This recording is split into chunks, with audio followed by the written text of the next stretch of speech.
IMF यानी कि अंतर्राष्ट्रीय मुद्रा कोष पाकिस्तान के लिए एटीएम की तरह है। पाकिस्तान को जब जरूरत होती है वो कटोरा लेकर पहुंच जाता है और आईएमएफ उसे भीख दे देता है। लेकिन अचानक कुछ ऐसा हो गया कि आईएमएफ पाकिस्तान पर भड़क उठा और पोल पट्टी खोलने लगा। आईएमएफ के पास ऐसी नौबत ना आती अगर उसने पहले ही भारत की बात पर गौर किया होता। आपको याद होगा कि ऑपरेशन सिंदूर के समय जब आईएमएफ ने पाकिस्तान को भीख यानी कि फंड दिया था, उसी समय भारत ने कहा था कि इसका इस्तेमाल पाकिस्तान सीमा पार आतंकवाद फैलाने के लिए करता है।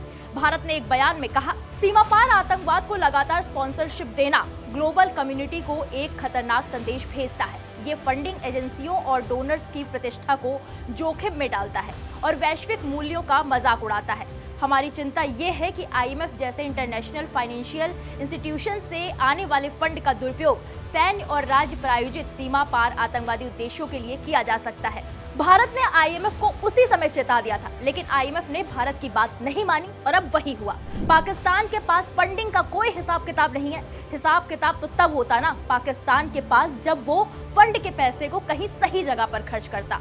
अब पाकिस्तान बुरी तरह फंसता हुआ नजर आ रहा है क्योंकि आईएमएफ ने हिसाब मांग लिया है। दरअसल पाकिस्तान का खस्ता हाल किसी से छिपा नहीं हुआ। पूरे देश की अर्थव्यवस्था कर्ज पर चल रही है। वहीं पाकिस्तान को कर्ज देने वालों की लिस्ट में अंतर्राष्ट्रीय मुद्रा कोष यानी आईएमएफ का नाम सबसे ऊपर है। आईएमएफ ने पाकिस्तान को अरबों डॉलर का कर्ज दिया है, लेकिन अब पाकिस्तान की हरकतों की वजह से आईएमएफ उससे बेहद नाराज है। पाकिस्तान ने आईएमएफ को जो ट्रेड डेटा दिया है उसमें 11 बिलियन डॉलर यानी कि 92,400 करोड़ रुपए का गोलमाल सामने आया है। आईएमएफ ने पाकिस्तान को फटकार लगाते हुए इन पैसों का हिसाब किताब पूछा है। 11 बिलियन डॉलर की हेराफेरी करने के बाद पाकिस्तान की पूरी दुनिया में थू-थू हो रही है। द एक्सप्रेस ट्रिब्यून की रिपोर्ट के मुताबिक पाकिस्तान सिंगल विंडो यानी कि पीएसडब्ल्यू ने साल 2023-24 में जितना आयात बताया था, पाकिस्तान रेवेन्यू ऑटोमेशन लिमिटेड यानी कि PRAL ने कुल आयात में 5.1 बिलियन डॉलर की कमी पाई है। वहीं 2022 से 23 के आंकड़ों में भी 5.7 बिलियन डॉलर कम है।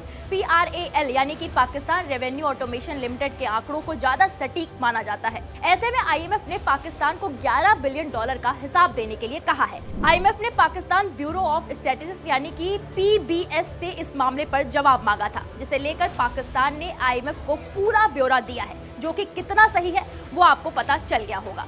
वहीं आईएमएफ ने 11 अरब डॉलर के लेन देन को सार्वजनिक करने का आदेश दिया है। पाकिस्तान की आदत तो आप अच्छे से जानते होंगे, जब उसे लताड़ पड़ती है तो वो बाप को बाप कहने के लिए तैयार हो जाता है।